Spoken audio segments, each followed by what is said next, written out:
Hey friends, welcome or welcome back. My name is Shannon, and today we are going to talk about some books about democracy, dictatorship, and dissent. I have been on a nonfiction kick lately, and one of those nonfiction books that I recently read was Autocracy, Inc.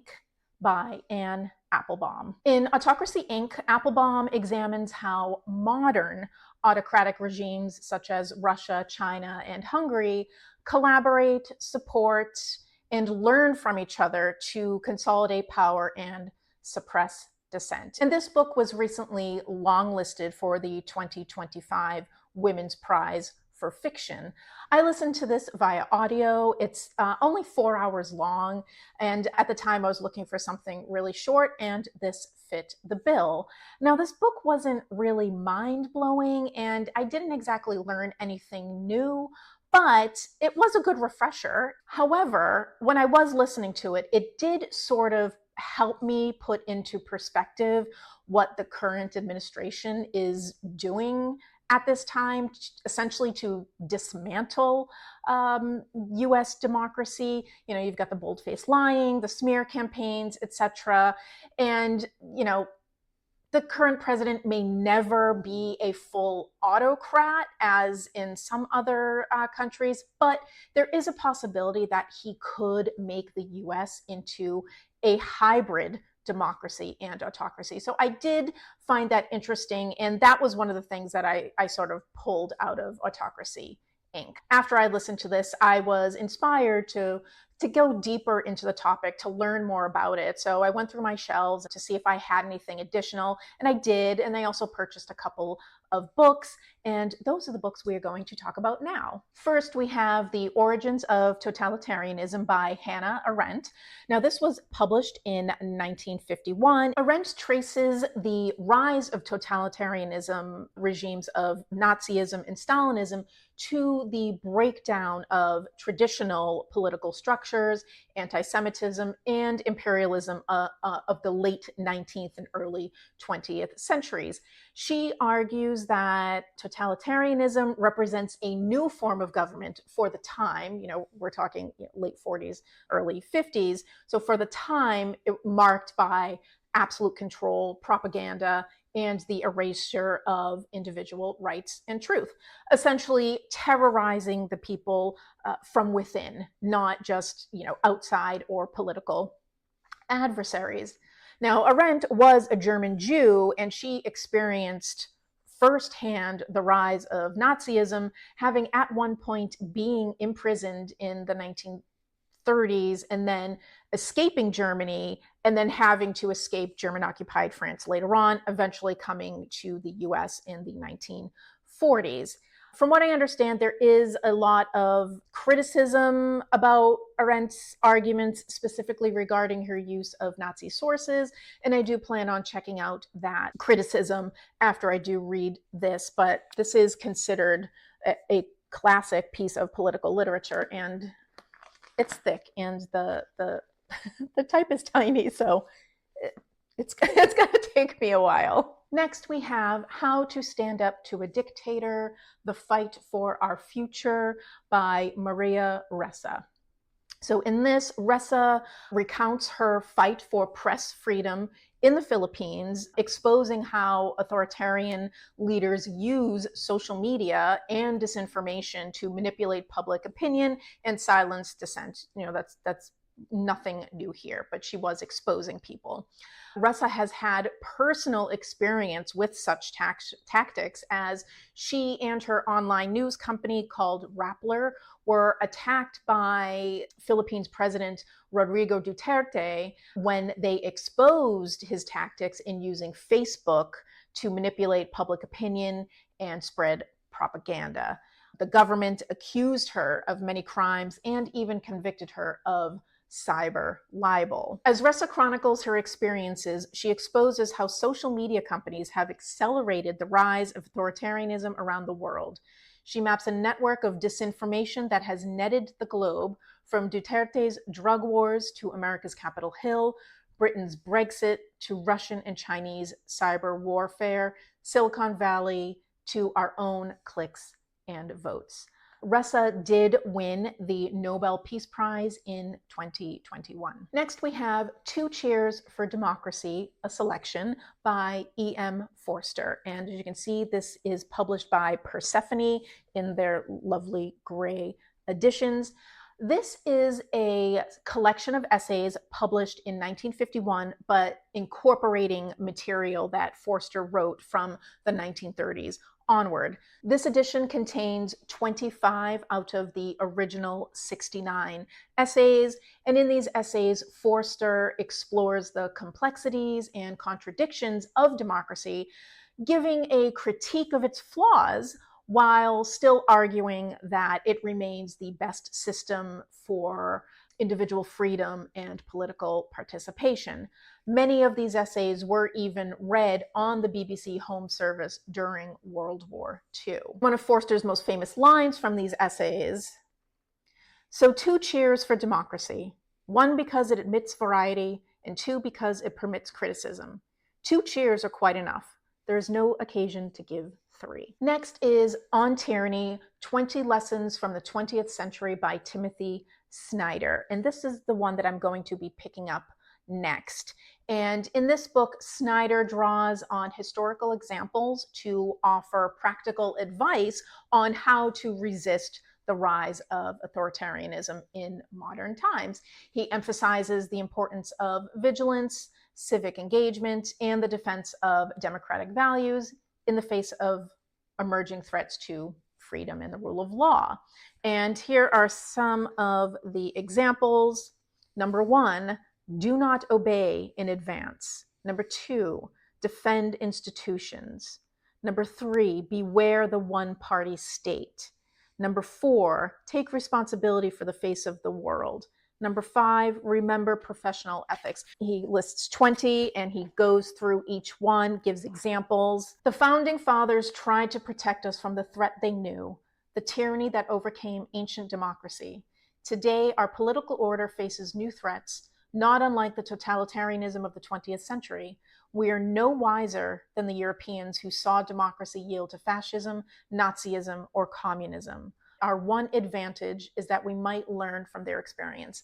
Now, this is a tiny little thing, so I know I can get through this quickly. Next is How Fascism Works, The Politics of Us and Them by Jason Stanley. And in this book, Stanley examines the tactics used by fascist leaders to manipulate public sentiment, create division, and consolidate power. And one strategy is to normalize the intolerable, which kind of sounds familiar right now if you are in the United States. He argues that fascism thrives on the politics of us versus them, exploiting fear, nationalism, and scapegoating. Again, sounds familiar. Stanley knits together reflections on history, philosophy, sociology, and critical race theory with stories from contemporary Hungary, Poland, India, Myanmar, and the United States, making clear the immense dangers of what he identifies as the 10 pillars of fascist politics. By uncovering disturbing patterns that are as prevalent today as ever, Stanley reveals that the stuff of politics, rhetoric, and myth can become policy and reality all too quickly. Only by recognizing them can we begin to resist their most harmful effects and return to democratic ideals. Next, I have How Civil Wars Start and How to Stop Them by Barbara F. Walter.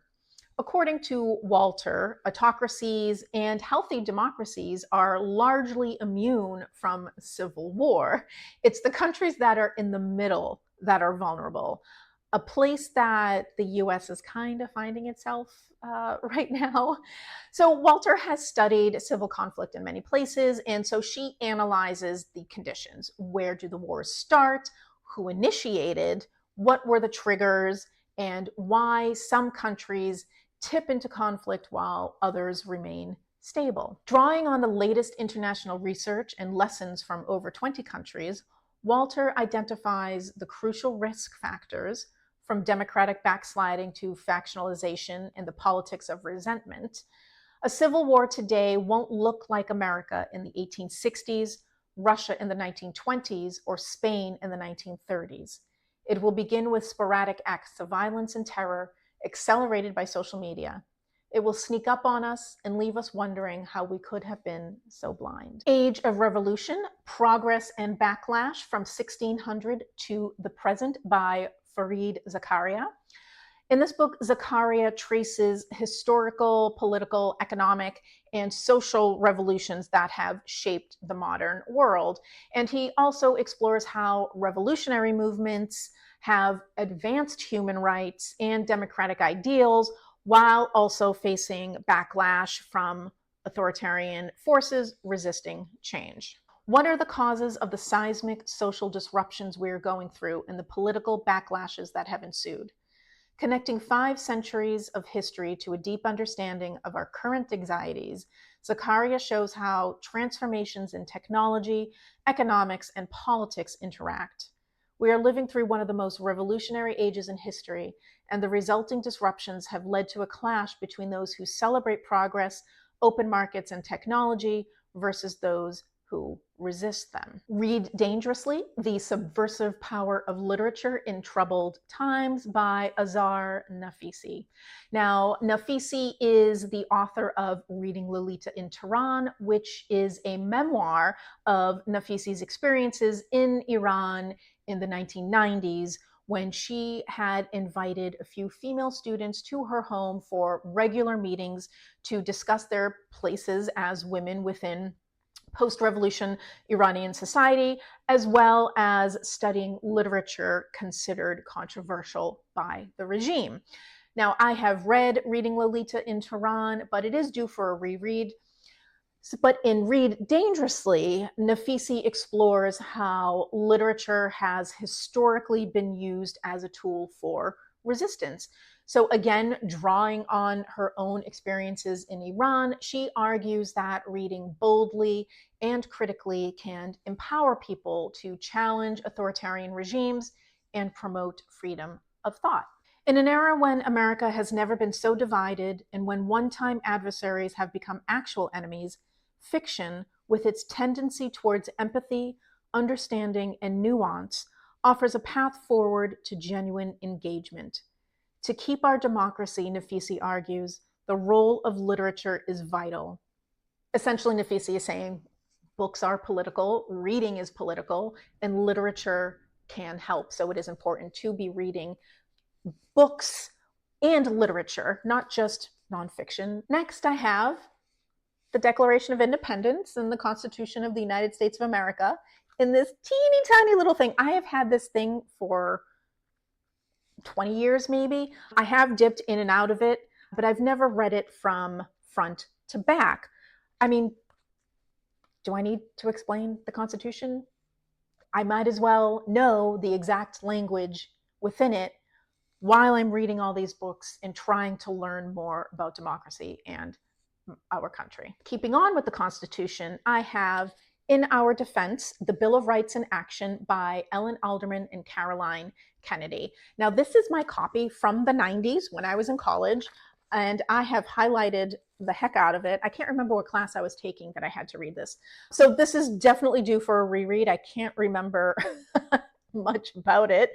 But in this book, Kennedy and Alderman explore the real world impacts of the United States Bill of Rights, illustrating how its protections shape everyday life and legal decisions. So each section goes over a specific historical and contemporary for the 90s, case studies highlighting the importance of each Bill of Rights that safeguard our civil liberties. I would actually love to see an updated version of this, taking into account more recent cases, but I did look and I don't see that another edition has been published.